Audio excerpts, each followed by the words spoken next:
I am Jessica Ann Pressler, licensed clinical social worker, coming to you from the West Coast. Hi, Sylvia. Hi, Jessica, and I'm Sylvia Puentes, registered nurse, faith-based coach, and mentor coming to you from the East Coast. If you enjoy our YouTube videos, please hit the subscribe button to subscribe to our channels. So these past weeks, for 3 weeks now, we have discussed the overt narcissist, the covert narcissist, and the malignant narcissist. And this week and a few weeks coming, we're going to discuss common words used to either describe the narcissist or describe what they're doing in the relationship. Just common words that are used in the literature. And we thought it would be helpful to explain to you what it means. And this week we are we're discussing narcissistic supply, flying monkeys, and gaslighting. So, Jessica, why don't we start with narcissistic supply? Why don't you tell us what that is? So narcissistic supply is what is almost like a drug to a narcissist, or even the air that they breathe. They can't survive. They don't feel they'll gasp for air if they don't get narcissistic supply. And it doesn't, let's just say it's like air. The air doesn't, it's like a balloon. It doesn't stay, and it can eventually it comes out. So it's constant for them. They constantly need it, which is sometimes why, they can exhaust the person that they're in the relationship with and then move on to someone else. Just maybe not giving that, if it's a romantic relationship, for example. So it's admiration, it's attention. And in the beginning, let's just say it's a romantic relationship, or even a work relationship, whatever it is, in the beginning, before you really can see their fallibles, or the foibles, sorry, it's you are telling them how great they are and how smart they are and all that stuff. And they're just feeling great. It's like I said, it's like the air that they breathe, or it's the drug. They're feeling a high from that. But it's not always the positive affirmations. I mean, for sure, positive affirmations will always make them feel that way. But even drama, even you'll find they'll create drama, or even negative can still be good attention to them. For example, you're fighting with them about something because they've done something, they've cheated on you or whatever it is, but you're still fighting for the relationship, or and that's also the energy. It's like energy for them. That's also a narcissistic supply, but they live for it. Right. So, what would you say is a way of knowing if you're not sure if you're with a narcissist or if you are that narcissistic supply to that person? Well, it's very exhausting because in the relationship, they're not doing anything for you, for the relationship. Everything they are doing is for themselves. They're not going to compromise. If you come to them and you say, well, what about my feelings? Can't you see it from my perspective? They just can't. It's not in their brain. It's impossible for them to do that. You'll see it's a very lopsided relationship. You'll find that if romantic or friendship or a family relationship too, all of it, you'll find that you're the only person doing the work. They may fake it in the beginning, but it's not consistent. A relationship that's with another partner, it's not always perfect. There'll be times where people can have even a narcissistic trait, but not be, it's a spectrum. But you'll find that you're the only one doing the work, and you're going to get frustrated because you're going to feel they're not listening, they're not hearing you, they don't care about your feelings. It's just everything is all about them. Yeah. So you're definitely not feeling balanced in this relationship, emotionally exhausted, mentally exhausted. And, I think that that's also one of the things, that their goal is to whittle you down. So, so they have power and control. Power and control. Exactly. And what about gaslighting?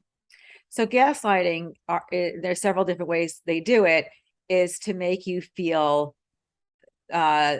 crazy, maybe, or that your feelings aren't valid. For example, this is a romantic example, but an example, you look over and you see your husband's phone, and the way that he's acting, you think that maybe he's having an affair. And you look at the phone and you can catch a glimpse at some romantic exchange. So he will either completely deny it and say it never happened, it wasn't there, even so you saw it, but he's erased it now. And, so he'll deny it. or he'll deflect and he won't even address what you said. And he'll say, well, last year you spoke to, John, and that was, and if you can do that, why can't I, or maybe not even talk about himself anymore. It's all about you now. Or say to you, you're too sensitive. This is about your past. This is, you only think that because you had someone cheat on you 5 years ago. This is not, and it just deflects. Everything's not about them anymore. So and then all of a sudden you start questioning yourself. And if you come from a childhood like I did, where I was told that my feelings were not valid, that I was too sensitive. So now let's just say I'm with someone who's saying the same thing. Of course, I might disbelieve them. Right. So, right, you start to think that perhaps you're delusional, or this is all me going on in your head. It's not as bad as you're probably thinking. I know that some of the terms they use is like you're being paranoid, or it's, it's not how you're saying it, or what you're saying that didn't actually happen that way, or things like that. Right. That's right. Yeah. So again, just leading the other person to feeling defeated and exhausted. It is exhausting.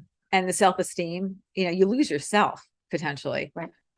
You completely lose yourself. Right. So the next term is flying monkeys. So flying monkeys comes from the Wizard of Oz. The concept is coined from that, because the Wicked Witch of the West, I believe, has monkeys, the flying monkeys. That's like her soldiers, the ones that will be loyal to her and will do her bidding. So when the narcissist feels like either they're going to be found out, or you're going to tell on them, or they're going to look negative in the relationship, even if in a family again, or work, wherever it is, the narcissist will try to be proactive and recruit her, or they are flying monkeys. And by doing so, they will probably tell everyone else all these terrible things about you that are not true, lies, mostly lies. And by the time they're done with them, they've recruited them, and they will potentially do abuse by proxy. So now not only are they abusive, but now you have these, so if it's in a work situation, they may be gossiping about you. Or if it's a romantic situation, people have lost their families, their own families. They've lost their friends, because somehow the narcissist has manipulated them into believing their story. And then you're left alone. Yeah. I know I can personally attest to having experienced this in a relationship that I was in. And it was just terrible. I'll use an example. If we were meeting up with either family or friends, he would go ahead of me in terms of almost setting up the whole situation, where without even being asked, he'd say, oh, Syl was just getting at me for this, or whatever, completely not speaking truth, really, of what happened, but letting everyone know that something happened, and that my emotions were out of control, or what I said, or whatever. And it was very isolating, very hurtful. And it really kind of like removed me from being part of the group, because now they were all talking, or had this opinion. They're all here. Right. Exactly. And things were obviously never the way that he laid them out to be. and I didn't even have an opportunity, because really it's not to share with people what happens in our personal relationship, but I didn't even have an opportunity to really express. And at this point, these people were already kind of like charmed by him. So right. And it leaves you alone. And then the loss, the grieving, is not just for the narcissist and what you thought the relationship was, but it's also for these people as well. Right. Yeah. And it just, with these relationships and these tactics that they use, it chips away Right. at the other person. As you know, we said in the beginning, you know, their intent perhaps is to whittle the person down, to destroy their self-esteem, to really, you know, Which make them makes feel sense. defeated. Well, and it makes them feel powerful. I mean, Right. that's part of the high too. That's the narcissistic supply. So they actually get a high, or it makes them feel better about themselves when they hurt you, or when you can When get they, right, right. situations like that. Right. And then the warning is that I know that I was always trying to figure out, you know, like, how can I make this better or whatever? But there was nothing really that I could have done to make this better, because that was Right. an issue that he had, and Mhm. there was nothing that I could have possibly done to make it better. And that's something that's important to know too, because sometimes, let's go back to gaslighting for 1 minute.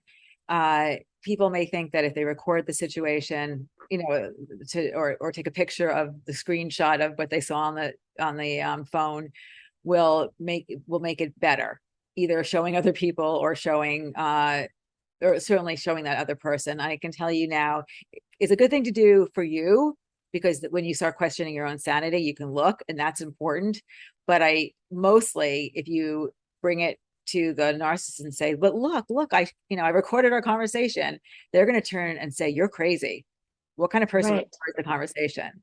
And suddenly you'll find in these relationships that it never becomes the matter at hand. Whatever you came to them with has immediately been deflected onto something that you did wrong, and you'll just get beaten up again. You'll always get beaten up.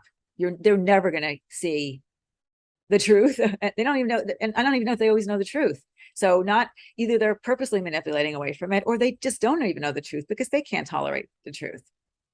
Right. Exactly. So you can do all you can to if you need to remember or to prove, that's fine for you, but it's just going to hurt you and frustrate you more if you if you use it and tell them. I can tell you that personally, because they will. Yeah. So But you'll have proof, and I've done it.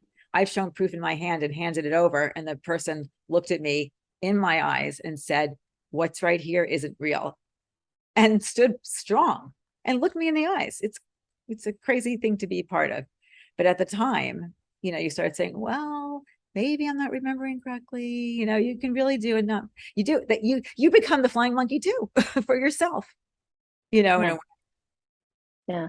And, you know, this is not by any means a healthy type of relationship. No. No matter who you are, this is not a healthy type of relationship, because ultimately, you know, relationships should bring stability, emotional, physical, mental stability, you know. And so by any means, this is not a normal type of stable relationship. So as we say, you know, it can take time before you even recognize that you're in this type of relationship, It's because very nice. right, exactly. And then you may be so emotionally invested that you're thinking, well, maybe we can make this work. You know, again, they lack empathy. This is not going to change. So, you know, we urge people to really, really think of, is this the type of relationship I want to stay in? And then create boundaries if you decide to stay, or you cannot leave. Boundaries are key, and leaving ideal, but if you stay, to at least emotionally put a boundary up. Things can happen, but you just have to lower your expectations. So let's just say it's a family event and you go there, and you just have to, I'm not saying it's easy to do, believe me, it's very painful, but you have to, if you're going to go to that event, and let's say it's your mother, and instead of it, which I did, I always expected her to be different. I always expected her that this is the day that she's going to love me. This is the day that she's going to, so I always my expectations were always here. And the fall was really hard. So one of the ways to protect yourself is to go into a situation and just say, I'm going here for, Sarah's wedding, and to be there for Sarah and to be a part of the family, but I'm not going to have an expectation where my mother is going to suddenly love me today, as an example. Right. And that is Right. protective. It's hard to do. It's easy for me to say that right now, but that's the kind of things and emotional boundaries that you can learn to do for yourself. We are coming to the end Okay. of our time, but Thank you, Sylvia. I know you're leaving soon to go on your vacation, and I really appreciate what you did.